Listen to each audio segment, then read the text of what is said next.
Mrs. Sweeney. My name is Jeremy. I'm going to be your RN for today. Okay. Can I see your wristband real quick? Can you state your full name and date of birth for me? Emily Sweeney, May 6, 1941.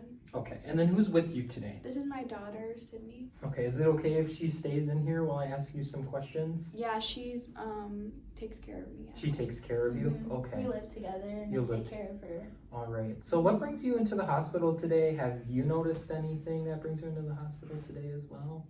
Yeah, you can tell him and then I'll tell too. Well, I just have had a lot of chest pain. I really like to go on walks and stuff, but that's been kind of hard for me. Okay. Just because I'm tired all the time. I wake up tired even if I get a good amount of sleep. I just feel like my body just feels super tired and like heavy almost. But I would say a big thing is definitely my chest pain, and it feels like my heart is almost fluttering. Okay. It's super uncomfortable, and it just, yeah, I feel like it's definitely impacting my daily life, and I'm kind of worried about it. Yeah, I made her come in because she's been complaining so much about her chest hurting and feeling weird, and then she can't breathe, and sometimes she gets dizzy and has fallen down because of that. And so I'm very worried about her. Yeah, that doesn't sound normal at all to me. So I'm going to take a set of vitals real quick. Do you think she's gonna be okay? Well, she appears fine now. I don't see any signs of distress, but there could be something underlying that we just can't see at the moment. So what I'm going to do is just grab a set of vitals, and then I'll go grab the nurse practitioner. They'll do a more in-depth assessment and diagnose whatever condition that they think might be contributing to those symptoms. And then we'll move forward from there, okay? Okay. All right. So, What is this thing going to tell you? this is a blood pressure cuff, and it'll give me your blood pressure, which is the force that your heart is beating blood into those blood vessels and how hard they're beating across that wall, okay? Okay. All right.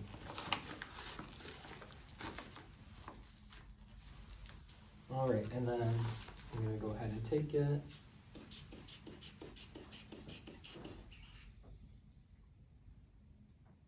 Okay, and it looks like your your blood pressure is 144/88. I'm going to go ahead and take that heart rate real quick. And it looks like your heart rate is 80, which is normal. The blood pressure is high, so... Is that bad? It is abnormal, but we really worry when this reaches 180. Right now it's 144, which is high, but she'll be okay as long as we move to treat that high blood pressure. Is that why she's been feeling this way? It could be, but I would refer to the nurse practitioner who will come in because they have a better understanding of this and will be able to make that diagnosis. Okay. All right, so I'm gonna walk out of the room. I'll go get our nurse practitioner, Juliana, and she'll be in to help you. Okay. Hello, Miss Sweeney. How are you today? Okay. Okay, I'm Juliana Field. I'm the nurse practitioner on staff today. I'm gonna be checking you out. Okay. Could you tell me a little bit more about your symptoms? Well, it's affecting my day-to-day life. A lot of chest pain, my heart is fluttering, it just feels really tight, I'm really lightheaded, sometimes I faint, I'm just super tired, my body feels heavy and tired, and I just feel like sometimes I can't even get up. I'm so tired. Yeah, and we used to go on walks, and now she can barely walk, and it's hard for her to breathe sometimes, and her chest hurts, and sometimes she falls. I'm very worried. That is scary. I'm sorry to hear that. Well, we'll get you checked out. You're her daughter, correct? Yes. Gotcha. And then, sorry, what's your last name? Sweeney, And your date of birth? May 6, 1941. Perfect. You have the right patient. That's always good. Okay, so what I'm gonna do is I'm gonna listen to your heart first. Okay. Just listening for anything abnormal.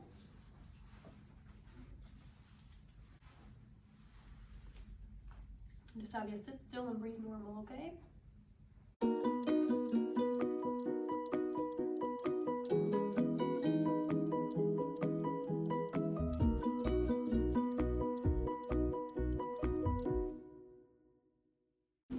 The next thing, Does it sound wrong? I don't hear anything of note right now, a little bit of fluttering, but I can get a better picture of that on something we call an EKG. It's just a bunch of stickers on your chest, your arms and your legs. It'll take a picture of the electrical rhythm of your heart. Are you okay with that? Does it hurt? It does not hurt, it's just some stickers. Oh, it's not gonna shock me or anything? No ma'am, it will not shock you. Okay. That's Stickers and cords, it takes longer to set up than it does to read, okay? Okay. All right, so I'm gonna send someone in to get that picture for you, and then I'll be back in to talk about the results, okay? Thanks. Any questions before I go? No. Awesome.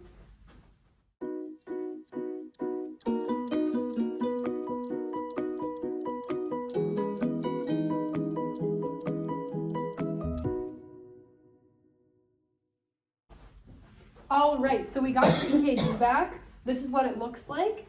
So what we see on here is something we call atrial fibrillation. Is that bad? That sounds serious. It's actually- Is it a disease? It is a dysrhythmia, which is a big fancy word for basically that your heart is beating incorrectly. It's one of the most common dysrhythmias that there is, and it's very treatable. So it's a good thing that you brought her in and that you came in today, and we'll get you on some medications to help manage that so you won't feel so fatigued. More medications? There's medications for that? Yes, ma'am, 2 of them. I'll go over them with you as soon as we discuss kind of what atrial fibrillation is so you can have a good understanding. Excuse me. So, how your heart normally beats, it goes like this, one after the other, and pushes blood throughout your entire body. With atrial fibrillation, or AFib, the top part of your heart kind of quivers. So it's not sending out as much blood, and then that blood pools up there. And when blood pools, and when it sits there, it forms kind of a little ball of blood, which is what we call a clot. That doesn't sound good. It's not a good thing, but that's why we're getting you checked out today so we can get you on medication to prevent this. So a clot can lead to something called a stroke. Do you know what a stroke is? I know that you can like die from it, doesn't it? Like, I don't know, something with your blood. That sounds serious. Yep. So the medication she's getting put on today will help prevent this, but I just want you guys to know the signs and symptoms and what to watch for since you are at an increased risk, unfortunately. So that little clot will go from your heart up into your brain and block the blood vessels in there. And the brain's the boss of your body, so you'll see some symptoms throughout the body, like facial droops. So when you try to smile, it's kind of uneven, or you'll have some different changes in your vision. Mm-hmm. You'll feel a little unbalanced, or you'll have something called arm drift, where if you put both your arms up, one kind of doesn't quite reach there. So have you seen those Am I symptoms? having that now? No, ma'am, you're not having that right now. This is just something that could happen due to the atrial fibrillation So if then it goes what do we untreated. do? If that happens, you notice those symptoms or any changes in your mom, you're going to want to call 911 or take her to an ER so that she can get checked out. If it's caught, it's very treatable. And then she won't be like that anymore? Like she could be able to smile then? Or her arms Yes. could go out normal again? Yes, so if it's caught in an ample amount of time, then they'll give her a medication to break up that clot. But today, she's going to get on a medication that will help her reduce her risk. Okay. So I'll talk about the first one. Getting the clots? Yes, ma'am. Oh, okay. So I'll talk about the first one today, which is metoprolol. This is it treats your atrial fibrillation. It keeps that rhythm steady. Like I said before, how this is kind of quivering and not in line. It'll help it beat more fluently and as one. Does that kind of make sense? I think, Yeah. yeah. It'll also help lower your high blood pressure, so this won't be an issue, a factor for you anymore, as well as lower heart rate. Is that bad though? Because low heart rate, then you die, don't you? Not an abnormally low heart rate or a weird low heart rate. We will have it still be in a normal range. And Nurse Jeremy will go over kind of how to watch out for that heart rate to where it doesn't get into an abnormal range. Okay. The other medication that we're going to be prescribing you today, excuse me, is called apixaban. It's a blood thinner that you can take at home so you don't have to keep coming in to get labs done or blood draws. It keeps your blood thin so that it helps prevent those clots from forming so they don't go into your brain or into your lungs, which is something we call a pulmonary embolism. So that's another risk that you're at with atrial fibrillation. Excuse me. You will experience shortness of breath or chest pain or sometimes coughing up blood. So if you notice any of those signs or symptoms, again, you want to call 911 or get her to an ER. Is that what happens when she can't breathe?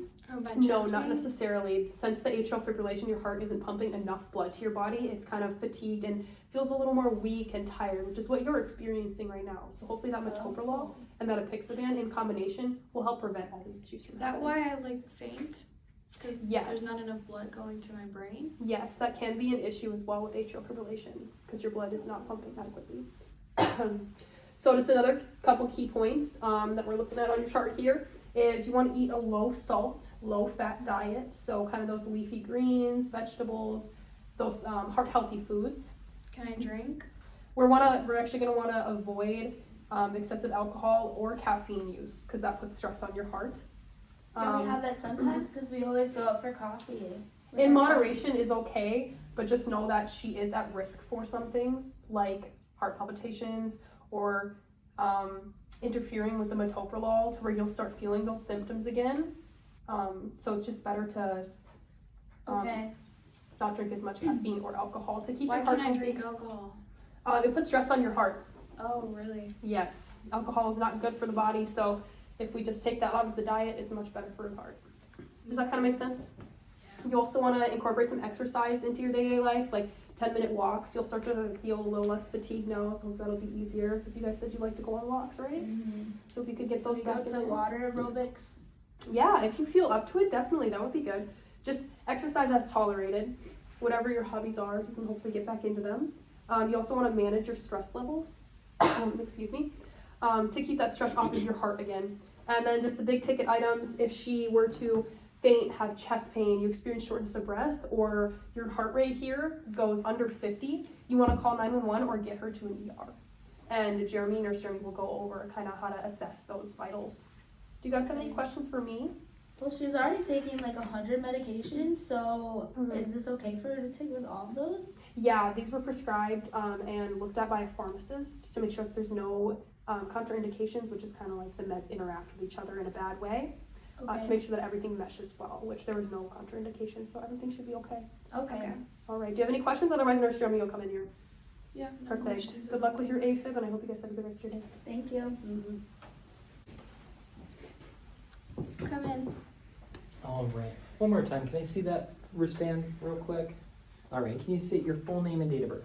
Emily Sweeney, May 6th, 1944. Okay. I'm assuming it's okay if your Yeah. daughter remains in here. All right. So here is your metoprolol and apixaban. So metoprolol, that's that medication that the healthcare provider told you about. It's going to act on that heart so Yeah. that there's less stress.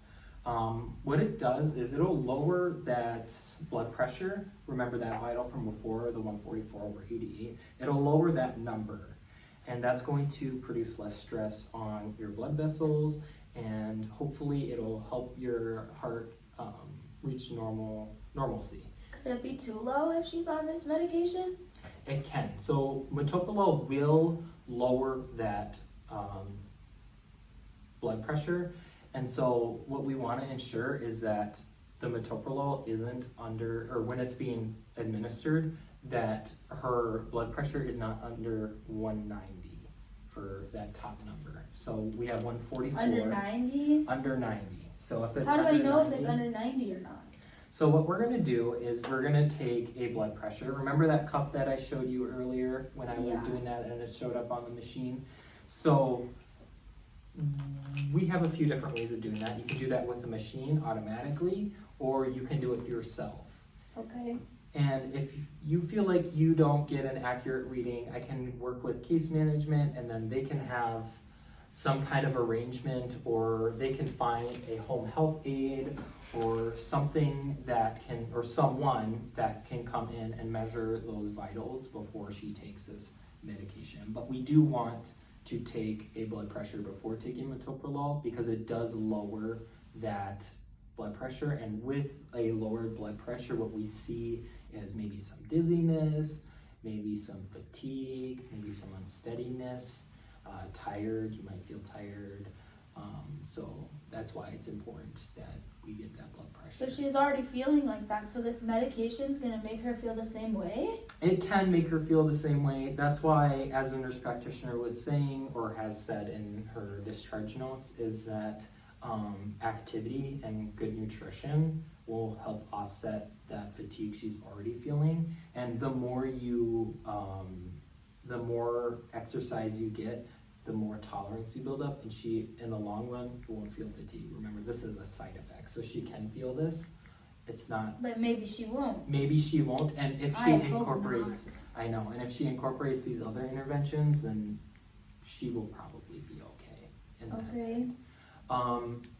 And then for apixaban, we have as a blood thinner, so it's going to prevent those clots from forming from that stasis and that atrium with that blood pooling in there.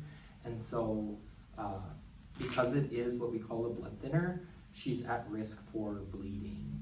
So we want to ensure that she is not doing anything intense to where she could injure herself and bleed. We don't want her to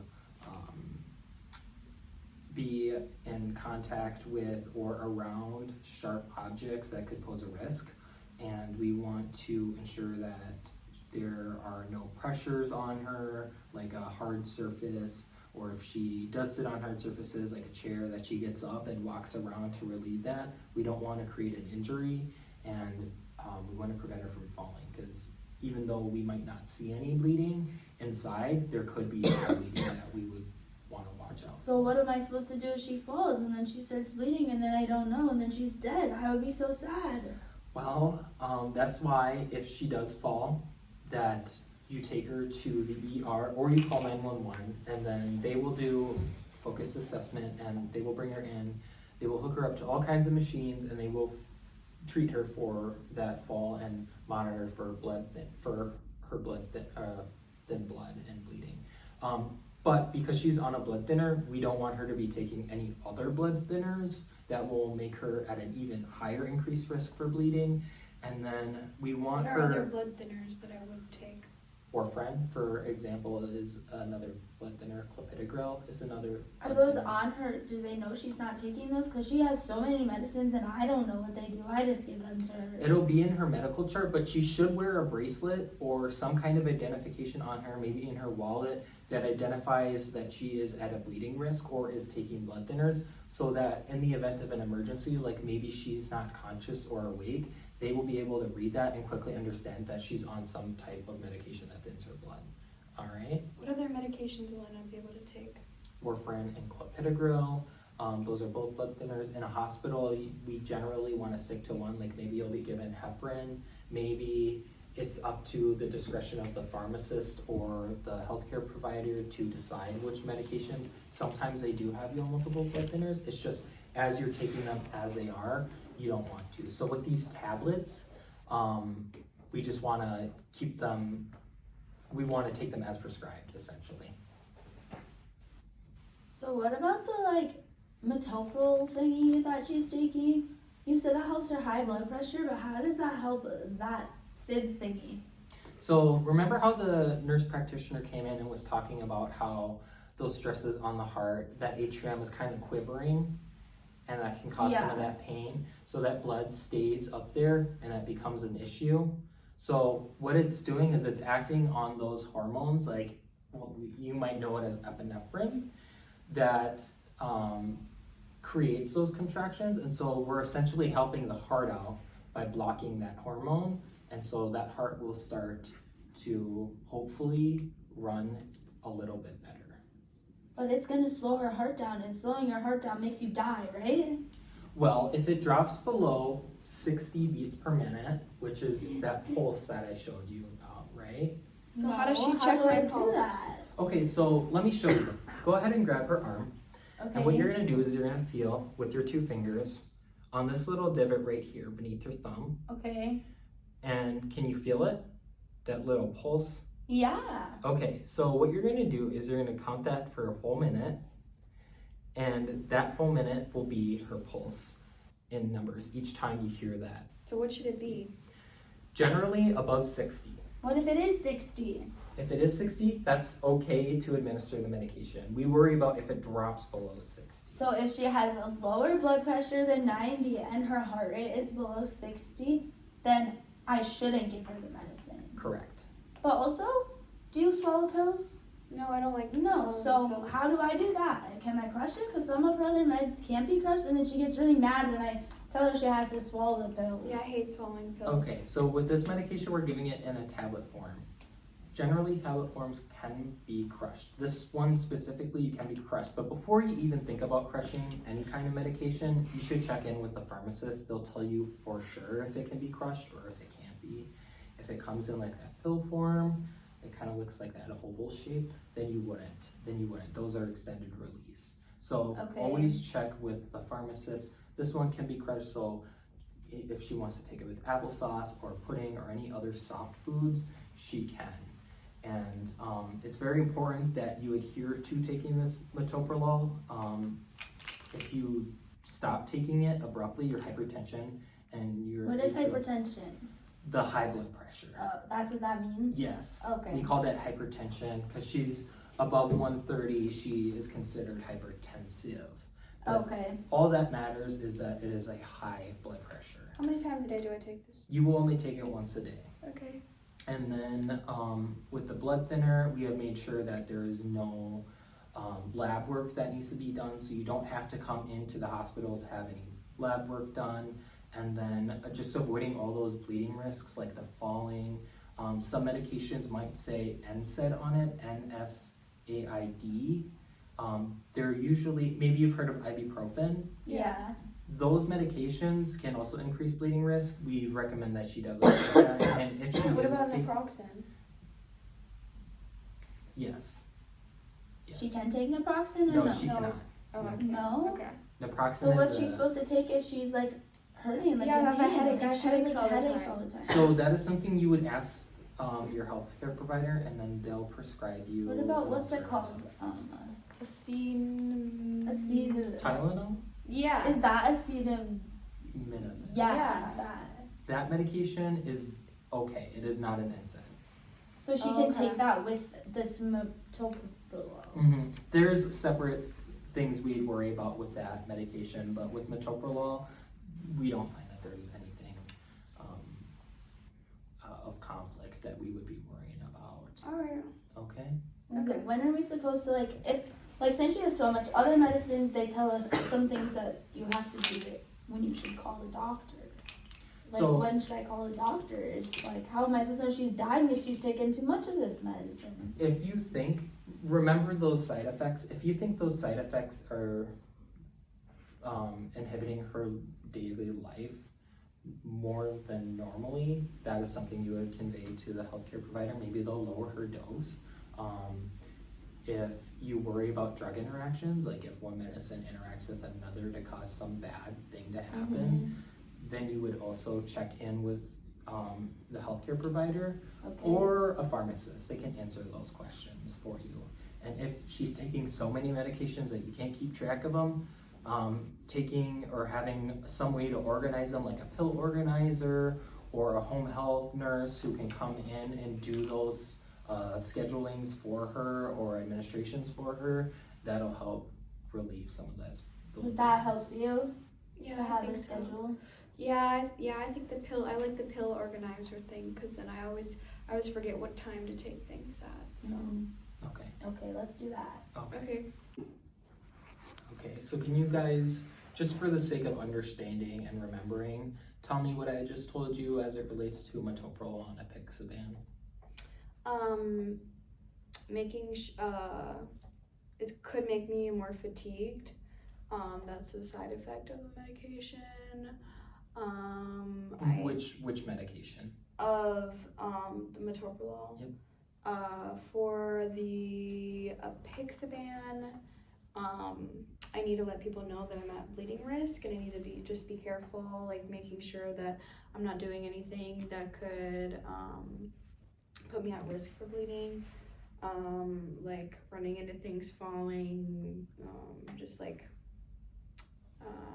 just anything like Using sharp stuff. yeah, Yeah. that. and using anything sharp like with razors, just being careful, and then And I have for- to make sure that her blood pressure is over 90 Yes. and her heart rate is over 60, I think. Yes. And then I can give her the medicine, but if it's not that, then I have to not give her the medicine. And if it is under, maybe we would recommend that you call the doctor or healthcare provider. If it's under 50, right?